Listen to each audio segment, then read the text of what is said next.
Hi, my name is Noshad, some guys know me as Shubham, and this is a Spurs video podcast. I'm going to talk about the Spurs QPR game tomorrow. It's interesting to me for a few reasons. Firstly, it's a look at what could have been, and against what has occurred. In the summer, we were linked with junior highlights, so I was on I wish we'd signed.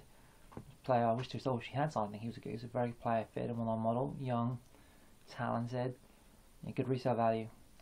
Julio says up. That I wasn't so keen on. That being said, I think I have someone who's like player goalkeeper of the year 2 years ago for Inter suddenly falls down within 2 years as badly as he has. And Ryan Nelson, who if Harry still here, still playing for us. And obviously Michael Dawson was linked with QPR. So and who knows, that stack thing could still happen. They're an interesting team. They brought in Park Ji-sung, who's a very, very good player. They've got Djibril Cissé, who's a very good player, assuming he can stay on the pitch. They've lost Andy Johnson for the rest of the season, which is sad, 2 injuries, rather sad, and I and hopefully most other Spurs fans will wish him a speedy recovery. And they're a very decent side. It's they're not as settled, and obviously they both had. Ironically, last season they got hammered, I think 4-0. Yes, they stayed above QPR, and I think they got hammered again by. I think they got pretty hammered again. I can't remember who beat the shit out of them. I think it was at Norwich. I know they got really seriously hammered, and they haven't. They're half the point they had last season before they sacked Neil Warnock. So interesting stories. But there aren't 200 runs made. It's a London derby, and as we all know, form goes right out the window. Me personally, I think it's a 4-3-3. Apparently Norton's injured.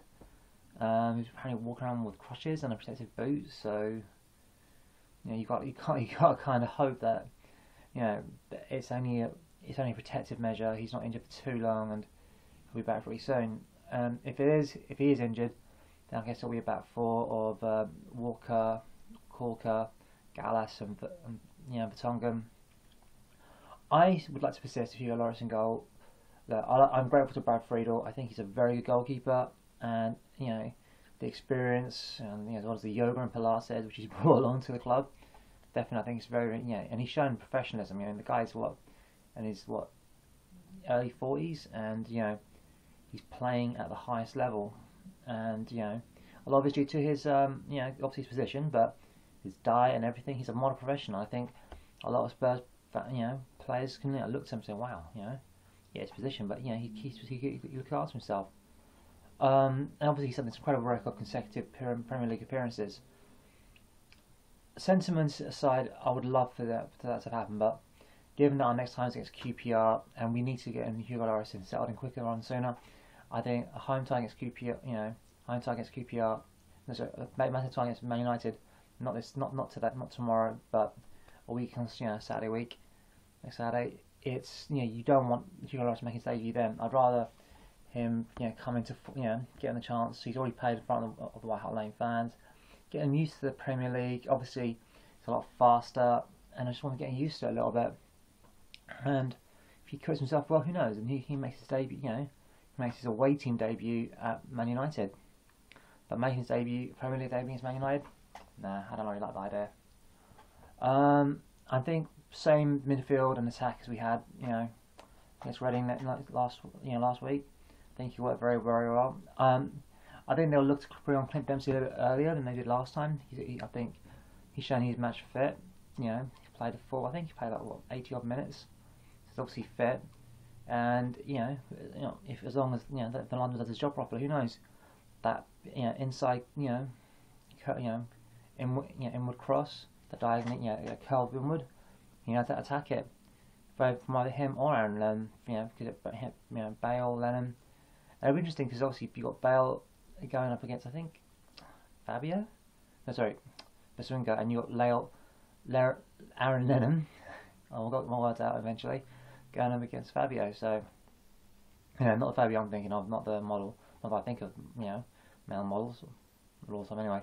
But no, it's going to be interesting, I think, how to see that one work out. Apparently Anton Ferdinand's injured, and Ryan Nelson gets Jermaine Defoe. That would be an interesting thing. You could obviously and Nelson's got loads of experience, but had loads of injuries, and he's in the quickest. I think by interest in imagination. So how that works. The pace of our front three against their back four, I think will be interesting. Obviously, Sandro will be in midfield, patrolling. I would like to see Hudson come on a bit earlier, and I think Sandro. We're asking a lot of Sandro to do as he does, 65 minutes.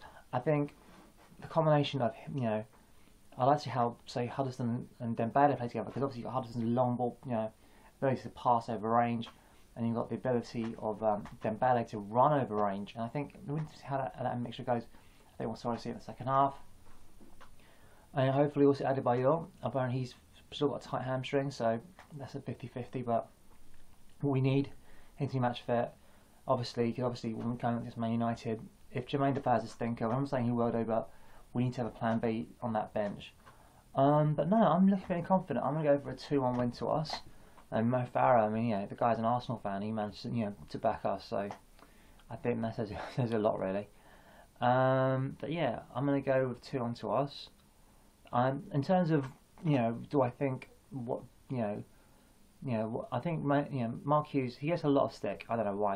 I think he was very impressive at Blackburn. Obviously went to Man City, was given an incredible amount. I mean, more money than he knew what to do with. And sometimes you're given too much money. So some of the purchasing he made. Your likes of what was it, Joe and all kinds of who were good players. Don't get me wrong, they were very good players. But ultimately, I think when we saw Mancini, he came in and he said, look, I want David Silva, I want Yaya Toure, I want this guy. Obviously, the owners obliged him, obviously. And, but I don't know, he gets a lot of shit for. I really don't. I think he's a very effective manager. Interesting, obviously, because he's a former Chelsea player as well, so I think it'll be interesting as well to see how he's someone that Chelsea could, realistically have gone for at some stage. Just say he's done well at Man City or whatever. It's someone that, I'm sure, I don't know, something about him that I think would fit very well at Chelsea. I think he's there, he's very, very astute, did a very good job with Wales, did very well at Blackburn. He's a very smart manager. I don't know why he gets as much shit as he does, but, same with our manager, I don't know why he gets as much shit as he does either. Apart from Chelsea, I mean, he had an excellent season with Porto, as many of us know.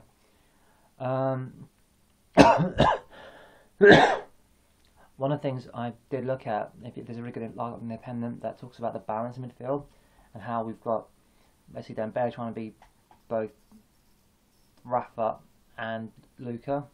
I think it'll be interesting. I mean, obviously, I think realistic. I think that midfield has to play like a musical instrument, and it's how those three interact. That'll provide the creative heartbeat of our team. That'll set the tone for our team. How these three, the way they interact. So rather than us depending on say one person, which is what we were, we're really looking at dependent on this midfield, controlling the midfield, then pulling the strings, then defending, etc. And how these three elements interact. It's actually and how that actually ends up help us control and ultimately hopefully win games. So I'd like to see how that one works out. Obviously, Loris, sweeper keeper. I think I'll give him a home debut. That's my personal choice, but I wouldn't be against what Villas-Boas is doing because he's given the guy time to bed in. I think obviously with Gallas, if Gallas is playing tomorrow as a former French national colleague of Hugo Loris, I think that will help him settle in better. So that's just my take on the matter, but we'll see how it goes. Anyway, big shout out to Silver Ace Titan who's now following me on Twitter. Thank you very much. Guys, feel free to follow me on Twitter. Ask me questions here, feedback on YouTube. I'll welcome it all.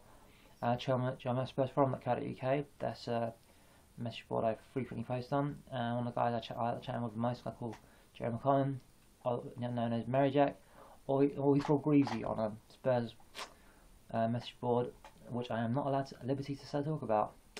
That is a real odyssey, but I did want to talk about it. Unfortunately, I'm forbidden to talk about it. Anyhow, I'd like to give a shout out to those guys and my mate Kevin G. And please click on the links as they appear. And hopefully we'll get a result tomorrow. Come on, you Spurs.